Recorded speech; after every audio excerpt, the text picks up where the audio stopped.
ሰላምና ጤና በያላችሁበት ይድረሳችሁ ውድና የተከበራችሁ ቤተሰቦቻችን እንደምን አላችሁልን? ከሁለተኛው የዩቲዩብ ቻናላችን የዝውውር ጉዳዮችን በስፋት የምናነሳበትን የዛሬም ፕሮግራማችንን ወደ እናንተ ልናደርስ እነሆ ዛሬም በድጋሚ ተገናኘን። ስላዳመጣችሁኝ ስለምትከታተሉኝ ቆይታችሁም ከኛ ጋር ስለሆነ እጅጉን ከልብ አድርገን ነው የምናመሰግነው። የዝውውር ጉዳዮችን በስፋት እያነሳን ቆይታን እናደርጋለን። በተለይ ከትልልቆቹ የአውሮፓ ክለቦች ጋር የተመለከቱ እጅግ በርከት ያሉ የዝውውር ጉዳዮችን ወደ እናንተ እያደረስን ነው ቆይታን የምናደርገው። ሀሳብና አስተያየት ካላችሁ ኮሜንት ቦክስ ላይ ያጋራችሁ ከኛ ጋር ቆይታን እንድታደርጉ በአክብሮት ጋብዛለሁ። ቪዲዮአችንን ላይክ፣ ቻናላችንን ሰብስክራይብ እያደረጋችሁ ቆይታችሁን ከኛ ጋር አድርጉ። ከመሸጋገሪያ በኋላ በድጋሚ ተመልሰን የምንገናኘውና አብራችሁኝ እንድትቆዩ በአክብሮት ጋበዝኳችሁ።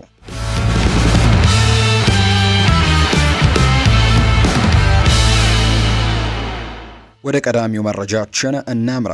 ውድ ቤተሰቦቻችን አርሰናል የ65 ሚሊዮን ፓውንድ ዝውውሩን እየቀረበ ሲመጣ ከኮከቡ ጋር በግል ጥቅማ ጥቅሞች ላይ ከስምምነት ላይ እንደደረሰ የሚያሳዩ መረጃዎች ይፋ ተደርገዋል። አርሰናል ከአስተን ቪላ ለመልቀቅ ፍላጎት እንዳለው ያሳወቀውን ኤዝሬል ኮንሳን ለማስፈረም ነው አሁን ላይ በትልቁ እየተንቀሳቀሰ የሚገኘው። ኤዝሬል ኮንሳ የፕሪሚየር ሊጉ ሻምፒዮን አርሰናልን ለመቀላቀል እየተዘጋጀ ይመስላል። ሁለቱም ክለቦች በድርድሩ የመጨረሻ ደረጃ ላይ ነው የሚገኙት። ፉትቦል ኢንሳይደር ባወጣው ዘገባ መሰረት የአስተን ቪላው የመከላከል ልምድ ያለው ተጫዋችም ወደ አርሰናል የሚያደርገው ዝውውር 99 በመቶ እየተጠናቀቀ ሲሆን አስተን ቪላ ለመልቀቅ ያለውን ፍላጎትም አስቀድሞ ለክለቡ ይፋ አድርጓል። ኤዝሬል ኮንሳ ለቪላ ጥሩ እንቅስቃሴዎችን ያደርገዋል። በኡናይ ኤምሪ ስርም የቪላ የመጀመሪያ ቡድን ዋና አካል የነበረው ኤዝሬል ኮንሳ የሰሜን ለንደኑ ክለብም እንዲሁ ለመቀላቀልም ጓግቷል። ከሚኬል አርቴታ ቡድን ጋር በግል ጥቅማ ጥቅሞች ላይ ስምምነት ላይ የደረሰ ሲሆን አሁን ላይ ሁለቱም ክለቦች በ60ና 65 ሚሊዮን ፓውንድ አካባቢ የሚገመትም ዋጋ ስምምነቱን ለማጠናቀቅም ጫፍ እንደደረሱ ነው የሚነገረው። የ28 ዓመቱ ተጫዋች ባለፈው የውድድር ዘመን በአስደናቂ ጊዜን ያሳለፈ ሲሆን በእንግሊዝ የዓለም ዋንጫ ስብስብ ውስጥም ቦታ ማግኘት ችሎ እንደነበር የምናስታውሰው ጉዳይ ነው። ኤዝሬል ኮንሳ አሁን ላይ እሱ ወደ ምርጥ የጨዋታ ዘመኑ እያመራ የሚገኝ ሲሆን አርቴታም የመከላከል ብቃታቸውን በከፍተኛ ሁኔታ ስለሚያጠናክርላቸው በቡድናቸው ውስጥም ሊኖር በጣም እንደሚፈልጉት ነው እየተገለጸ የሚገኘው። በመሀል ተከላካይነት እንዲሁም በመስመር ተከላካይነት መጫወት መቻሉም ጠቃሚ ሊሆን ይችላል። ለጊዜው በተጎዱት ዊሊያም ሳሊባ እና ዩሪየን ቲምበር እጦት ምክንያት አርሰናል ለሚገጥመው ክፍተትም ያገዛል። ኤዝሬል ኮንሳ ልቡ በዝውውሩ ላይ በመሆኑ ሁሉም ወገኖች በቅርብ ጊዜ ውስጥም ሙሉ ስምምነት ላይ ለመድረስም ተስፋ አድርገዋል። እንግሊዛዊው ተጫዋችም ወይም ተከላካይም በኮንትራቱ ላይ የቀረው 2 ዓመታት ብቻ ሲሆን ውሉን ለማደስም ፍላጎት ስላልነበረው ይህ ክረምትም ቪላ ከሱ ሽያጭም ከፍተኛ ገንዘቦችን ለማግኘት የሚያስችለው የመጨረሻው እድል ላይ ነው። በመሆኑም ቪላ በዚህ ክረምትም እሱን ለማሰናበትም በግድ በሩን እንደከፈተ ጭምር እየተገለጸ ነው የሚገኘው። ማርቲን ዙቢሜንዲ በቅርብ ሳምንታት ውስጥ ከአርሰናል ጋር የመልቀቅ ጭምጭምታዎች ጋር ስሙ ተያይዟል። አርሰናሎች ብሩኖ ጊማሬሽን ከኒውካስል ዩናይትድ ያስፈረሙ ሲሆን የ27 ዓመቱ ስፔናዊ ብሔራዊ ቡድን ተጫዋችም ከክለቡ ሊወጣ ይችላል የሚሉ ግምቶችም ተነስተዋል። ሆኖም ግን ስታዲዮ ዲፖርቲቮ እንደተናገረው ከሆነ አርሰናል የሱን ስንብት እያሰበ እንዳልሆነና በሚቀጥለው የውድድር ዘመንም አሁንም ለክለቡ መጫወት እንደሚችልም ያምናል። ቢሆንም ግን እንደ ቼልሲና ሪያል ማድሪድ ያሉ ክለቦችም ስፔናዊውን አማካይ በቅርበት እየተከታተሉት ነው የሚገኘው። እሱን ለማስፈረም ጥያቄ ያቀርቡ እንደሆነ ማየቱም ማስደሳች ይሆናል። ቼልሲ ወይም ሪያል ማድሪድ ጥያቄ ለማቅረብ የሚወስኑ ከሆነ አርሰናል ለዙቢሜንዲ 90 ሚሊዮን ዩሮ አካባቢ ይፈልጋል ተብሎ ነው የሚጠበቀው። የ27 ዓመቱ አማካይ ክለቡን የተቀላቀለበት ጊዜ ጀምሮ ለአርሰናል ጠቃሚ ተጫዋች ሆኖ የቆየ ሲሆን ለቼልሲና ለሪያል ማድሪድም ቢሆን ጥሩ አማራጭ እንደሚሆን ምንም ጥርጥር የለውም። ሰማያዎቹ በሜዳው መሃል ላይ ተጨማሪ ቁጥጥርን መረጋጋት የሚያስፈልጋቸው ሲሆን ስፔናዊው ብሔራዊ ቡድን ተጫዋችም ለነሱ ተስማሚ ይሆናል። በመከላከል በኩልም የሚያግዝ ሲሆን ከኋላም ሆኖ የጨዋታን ፍጥነት መቆጣጠር ይችላል። በተመሳሳይ መልኩ ሪያል ማድሪድም በሜዳው መካከል ላይም ተጨማሪ ቁጥጥሮች ያስፈልገዋል። ሉካ ሞድሪች እና ቶኒ ክሮስ ከለቀቁ በኋላ በሜዳው ማዕከል ላይ ጨዋታዎችን በበላይነት መቆጣጠር እስካሁን አልቻሉም። በቅርብ ሳምንታት ውስጥ ከበርካታ ማዕከላዊ አማካዮች ጋር ስማቸው የተያዘ ሲሆን የአርሰናሉ ኮከብን ማስፈረም ይችሉ እንደሆነ ወደፊት የሚታይ ነው። ጉማሬሽ ለአርሰናል አዘውትሮ በቋሚነት የሚሰለፍ በመሆኑ ስፔናዊው አማካይ በሚቀጥለው የውድድር ዘመን የእድሎች እጥረት ሊገጥመው ይችላል። በዚህ ክረምትም ለመዘዋወር ፍላጎት ይኖረዋል እየተባለ እንደሚጠቀስ ነው የመረጃ ምንጩ ይፋ እያደረገ እንደሚገኝ ዘገባው የጠቆመው። ኒውካስል ዩናይትድ ዳቪድ ፍራቴሴን እና አሌክዛንደር ስታንኮቪችን ለማስፈረም እድል ቀርቦለታል ተብሏል። ማክፓይሶቹ በቅርቡ የሳንድሮ ቶናሊና የብሩኖ ጊማሬሽ ስንብትን የፈቀዱ በመሆናቸው በመሃል ሜዳው ላይ ተጨማሪ ጥልቀቶችንና ጥራትን ይፈልጋሉ። እነዚህ ሁለቱ የኢንተር ሚላን ተጫዋቾች ለቡድኑ ጠቃሚ ተጨማሪዎች ሊሆኑ እንደሚችሉ ይነገራል። ፍራቴሴ ቀደም ሲልም ወደ ፕሪሚየር ሊጉ ከሚደረጉ ዝውውሮች ጋር ስሙ ተነስቶ ነበር። የ26 ዓመቱ ጣሊያናዊ በዚህ ክረምት ክለቡን ለቆ መውጣት እንደሚችል ተነግሮታል። ቲም ቶክ እንደዘገበው ከሆነ ኢንተር ሚላን እሱን ለመተካትም የሊቨርፑሉን ከርቲስ ጆንስን ለማምጣትም በማሰብ ላይ እንደሚገኝ ነው የተገለጸው። ፍራቴሴ በከፍተኛ ደረጃ መፎካከር የሚችልበትን ትልቅ ቡድን የተቀላቀለ ሲሆን ወደ ፕሪሚየር ሊግ የመዘዋወር ዕድሉም ለሱ ሳቢ ይሆናል። ኒውካስል ዩናይትድ ተፎካካሪ ቡድን ያለው በመሆኑ በሚቀጥለው የውድድር ዘመንም በአውሮፓ ውድድሮች ለማለፍም ጥረቶችን ያደርጋል ተብሎ ነው የሚጠበቀው። በእንግሊዝ አዘውትሮ የመጫወት ዕድል ማግኘቱ ለ26 ዓመቱ ተጫዋችም ተስማሚ የሚሆን ሲሆን እንደገና ምርጥ ብቃቱንም አውጥቶ እንዲጠቀምም ሊረዳው ይችላል ተብሎ ይታሰባል። ይህ በእንዲህ እንዳለ ስታንኮቪች በመላው አውሮፓ ከፍተኛ ግምት የሚሰጠውና ብሩህ ተስፋ ያለው ወጣት እንደሆነ ነው የሚነገረው። ለኒውካስል በረጅም ጊዜ ሂደት ውስጥም ጥራት ያለው ዝውውር ሊሆን ይችላል። የ21 ዓመቱ ተጫዋችም እንደ ማንቸስተር ዩናይትድ እናም ቶተንሃም ካሉ ክለቦች ጋርም ስሙ ተያይዟል። ኒውካስል ዩናይትድ ዝውውሩን ማጠናቀቅ ይችል እንደሆነ ወደፊት የሚታይ ነው። ፍራቴሴ በ26 ሚሊዮን ፓውንድ የሚገመት ሲሆን ተጫዋቹ ወደ እንግሊዝ የመዘዋወር ፍላጎትም አለው። ኒውካስል በተለይም በዚህ የዝውውር መስኮትም በርካታ ተጫዋቾችን ከሸጠ በኋላ ተጫዋቹን ለማስፈረም የሚያስችል የፋይናንስ አቅምም እንዳለው ነው የሚነገረው። ሁኔታው እንዴት እንደሚቀጥል ወደፊት የሚታይ ይሆናል። ኒውካስል ዩናይትድ አዲሱን የውድድር ዘመን ከመጀመሩ በፊት ስኬታማ ጊዜን ለማሳለፍም ከፈለገ ቡድኑን በከፍተኛ ሁኔታ ማሻሻል ይኖርበታል ተብሎ እንደሚጠበቅ ነው የመረጃ ምንጩ ይፋ ያደረገው። የስፖርት ዳይሬክተሩ ሮስ ዊልሰን ለአሰልጣኝ ማቲያስ ጄሻይሌ ቡድን ተጨማሪ ተጫዋቾችን ለማስፈረም መስራታቸውን በቀጠሉበት በዚህ ሰዓት ኒውካስል ዩናይትድ በዝውውር ገበያው ላይ በቂ የመንቀሳቀስ ዕድል ይኖረዋል። ማክፓይሶቹ በዚህ ክረምት ቀደም ሲል ትልቅ ለውጥን አስተናግደዋል። እንደ ትልቅ የቡድን ግንባታ አካልም በርካታ ልምድ ያላቸው ተጫዋቾችም ለቀው የወጡ ሲሆን 5 አዳዲስ ተጫዋቾች ደግሞ ክለቡን ተቀላቅለዋል። የፕሪሚየር ሊጉ የምዝገባ ሕግጋት ኒውካስል ዩናይትድ ስራዎቹን አጠናክሮ የሚቀጥልበት ወቅትም በተለየ ሁኔታ ጠቃሚ ሊሆኑለት ይችላሉ።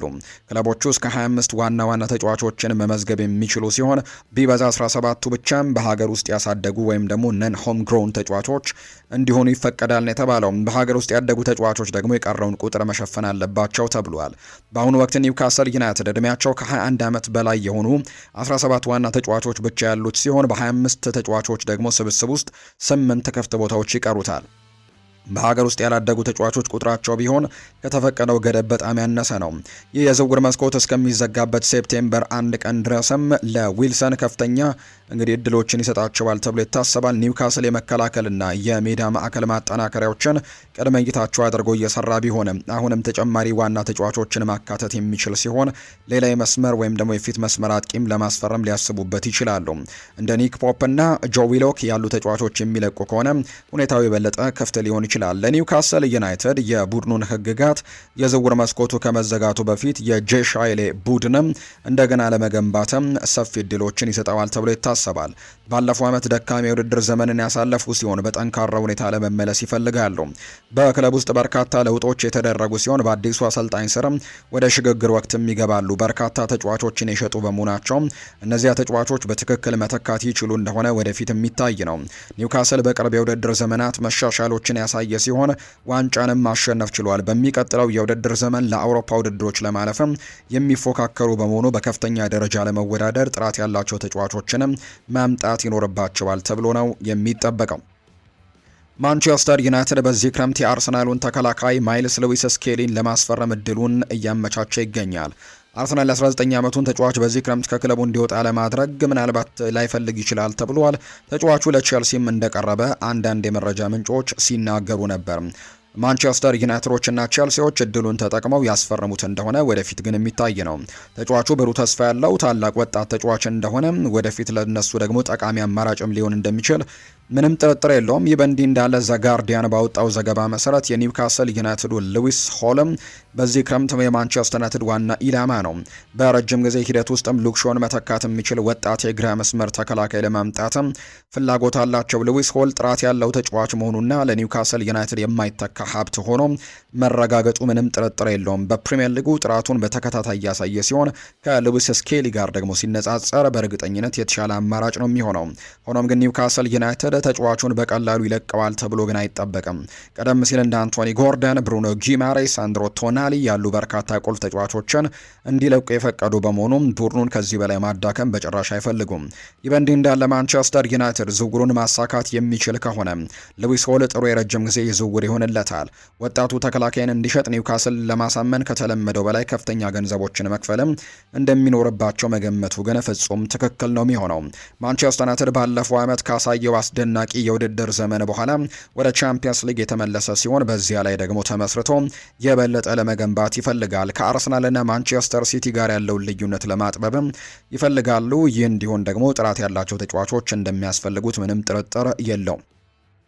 ኤሲ ሚላን ከጋላት ሳራይ ጋር በመፎካከር ኢታን ንዋኔሪን ለማስፈረም ጥረት እያደረገ ባለበት በዚህ ሰዓት አርሰናል ሊደረግ በሚችል የውሰት ስምምነት ላይ ጥያቄዎች እንደቀረቡለት ነው የተነገረው።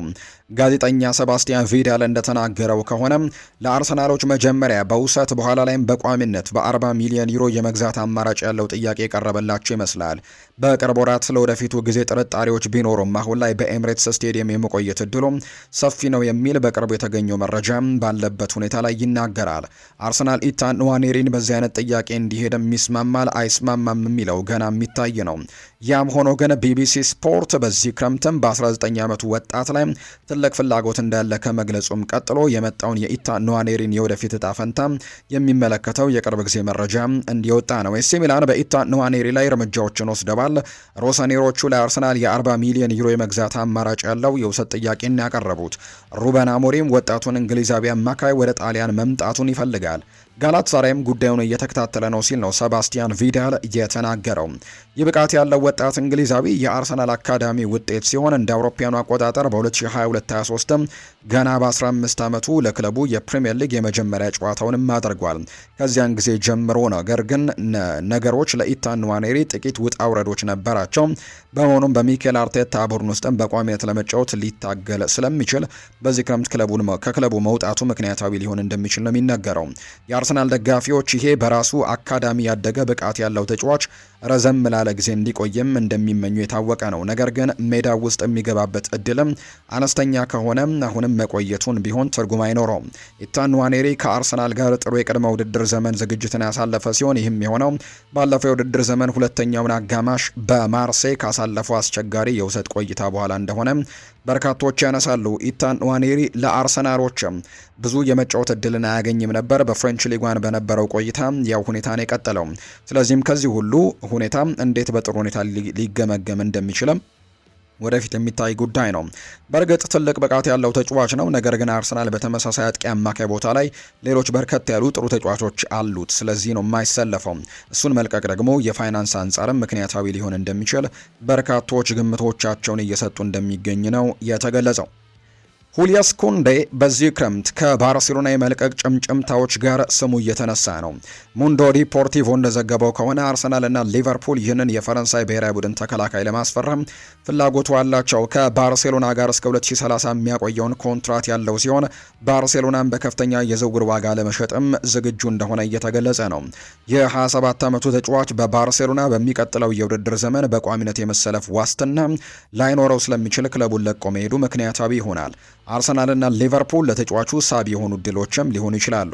ስፖርት ባወጣው ዘገባ መሰረት አርሰናል የ27 ዓመቱን ተከላካይ ለማስፈረም የበለጠ ፍላጎት እንዳለው የተገለጸ ሲሆን ዝውውሩን ለማጠናቀቅም ከፍተኛ የዝውውር ክፍያ ለመክፈልም ዝግጁ ነው። አርሰናል በተለይም ከዊሊያም ሳሊባ ጉዳት በኋላ በተከላካይ ክፍሉ ላይ ተጨማሪ ጥልቀት ይፈልጋል። እንደ ጁሊየስ ኩንዴ ያሉ በበርካታ ቦታዎች ላይ መጫወት የሚችል ቨርሳታይል ተከላካይም እንዲሁ ያስፈልጋቸዋል። በፕሪሚየር ሊጉ የመጫወት እድል ለፈረንሳዊው ተጫዋችም አስደሳች ሊሆን ይችላል። በስፔን ከባርሴሎናና ከሲቪያ ጋር የነበረውን ጥራት አሳይቷል። ይሄ ደግሞ ለአዲሱ ፈተና ደግሞ ተፈላጊው ጊዜ ሊሆንለት ይችላል ተብሎ ይታሰባል። በስፔን ክለብ ተጠባባቂ ወንበር ላይ መቀመጥን ስለማይፈልግ ወደ እንግሊዝ መዘዋወሩ ጥራቱን የሚያሳይበት ተጨማሪ እድሎችን ሊሰጠው እንደሚችል ነው የሚታመነው። በሌላ በኩል ሊቨርፑል በተከላካይ ክፍሉ ላይ ተጨማሪ ጥልቀቶችን ሊጠቀም ይችላል። ጂኦቫኒ ሊዮን ከረጅም ጊዜ ጉዳት እየተመለሰ ነው። ጆ ጎሜዝ ደግሞ ከቀጣይነት ባላቸው የጉዳት ችግሮች ጋር ሲታገል ቆይቷል። ሊቨርፑል በተከላካይ ክፍሉ ላይ ተጨማሪ ጥልቀትን የሚፈልግ ከሆነ ዩሊየስ ኩንዴ ደግሞ ተስማሚ ሊሆን እንደሚችል እየተነገረ ነው። የ27 ዓመቱ ተከላካይ በመሃል ተከላካይነትም እንዲሁ በቀይ መስመር ተከላካይነትም መጫወት ይችላል። በበርካታ ቦታዎች መጫወት መቻሉ ከኳስ ጋር ያለው ረጋ ያለ ብቃቱ ለሁለቱም ክለቦችም ትልቅ ሀብት ሊያደርገው እንደሚችል የሚያሳዩ መረጃዎችን በትልቁ እየተመለከትን እንደሆነ ነው ዘገባው የጠቆመው። አርሰናል ጃሬል ኳንሳህን ከባየር ሌቨርኩዘን ለማስፈረም ንግግር ላይ እንደሆነ ተዘግቧል። ወሬው ግን ድንገተኛ ቢሆንም ሙሉ በሙሉ ግን አሳማኝና ምክንያታዊ የሆነ ዝውውር ይመስላል።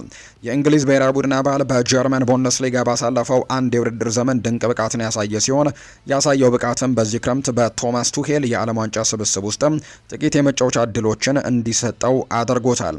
የስካይ ስፖርት መረጃ እንደሚያመለክተው ከሆነ አርሰናል አሁን ላይ በጃሬል ኳንሳ ዝውውር ላይ የመስራት እየሞከረ ያለ ይመስላል። ከዚህ በታች የተዘረዘሩት ነጥቦችም ይህን ነገር ያረጋግጣሉ። የስካይ ስፖርቱ ዘጋቢ እንደገለጸው ከሆነ ኳንሳ በመካከለኛው ተከላካይ ወይም በመሃል ተከላካይነትም በቀይ መስመር ተከላካይነትም በጥሩ ሁኔታ መጫወት የሚችል እንደሆነ አቅሙን አሳይቷል። ከቆሙ ኳሶች ወይም ሴት ፒሶች ጎል የማስቆጠር በጣም ጠንካራ ሪከርዶችም አሉት። የሚኬል አርቴታ ቡድን በጥሩ ሁኔታ በሚያዘጋጀው የማዕዘን ኳስ ስልቶችም የታወቀ በመሆኑ ኳንሳ በቆሙ ኳሶች ስጋትን መፍጠር የሚችል ከሆነ በዚህ አርሰናል ቡድን ውስጥም በእርግጥም ሊደምቅ ይችላል። አሁን ገና የ23 ዓመት ወጣት የሆነ ኳንሳ እስካሁን ባለው የእግር ኳስ ሕይወቱ አጥጋቢ ልምድ ያለው ከመሆኑም በላይ ደግሞ አሁንም አርሰናሎች ጥሩ ለረጅም ጊዜ አማራጭም ሊሆን ይችላል ተብሎ ይታሰባል። ኳንሳ ያደገው በሊቨርፑል ውስጥ ሲሆን በቋሚነት ባይሰለፍም በፕሪሚየር ሊጉ የመጫወት ልምድን ግን አግኝቷል። ከዛ ጊዜ ጀምሮ በውጭ ሀገር እግር ኳስን አሳይቷል። በቻምፒየንስ ሊግ ተጫውቷል። እንዲሁም ከእንግሊዝ ትልልቅ ውድድሮች ላይ እንዲሁ ተሳትፏል። አርሰናል ለጉዳት ለሚዳረገው ቤን ዋይትም የረጅም ጊዜ ተከላካይ የሚፈልግበት በዚህ ወቅት ላይ ኳንሳ ወደ ሰሜን ለንደን ክለብ መጥቶም በመካከለኛው ተከላካይና በቀይ መስመርም ተከላካይነት ተመሳሳይ ሽፋኖችን ለመስጠትም ሙሉ በሙሉ ተስማሚነትን ይወክላል ተብሎ ነው የሚጠበቀው። በዚህ ውድድር ዘመን መጀመሪያ ላይ በዊሊያም ሳሊባ እና በዩሪያን ቲምበር ፊዚካሊ ብቃትም ወይም ፊትነሶች ላይም ጥርጣሬዎች ባሉበት ሁኔታ ላይ የአርሰናል በተቻለ ፍጥነትም ሊያጠናቅቀው የሚገባ ዝውውር ተደርጎ እንደሚቆጠር ነው የመረጃ ምንጩ ይፋ ያደረገው። ውድና የተከበራችሁ ቤተሰቦቻችን ከሁለተኛው የዩቲዩብ ቻናላችን አዲስ ስፖርት ልዩ ለዛሬ ያዝንላችሁ የዝውውር ጉዳዮችን በትልቁ የተመለከትንበት ፕሮግራማችን ይህንን ይመስል ነበር። ቆይታችሁን ከኛ ጋር ስላደረጋችሁ እጅጉን ከልብ አድርገን ነው የምናመሰግነው። ፉአድ ባህሩ ፕሮግራሙን እየመራው ከእናንተ ጋር ቆይታን አድርጌያለሁ። የተለያዩ ርዕሰ ጉዳዮችን ወደ እናንተ እያካፈለን ከእናንተ ጋር ቆይታን አድርገናል። የተለያዩ ርዕሰ ጉዳዮችን ከኛ ጋር ስታደምጡ ስለነበራችሁ እጅጉን ከልብ አድርጌ ያመሰገንኩኝ። በቀጣይ ፕሮግራማችን ሌሎች ርዕሰ ጉዳዮችን፣ ሌሎች አዳዲስ ስፖርታዊ መረጃዎችን አካተን በድጋሚ ተመልሰን እንገናኛለን። መልካም ጊዜ፣ መልካም ቀን እንዲሆንላችሁ ነው በአክብሮት የምመኘው።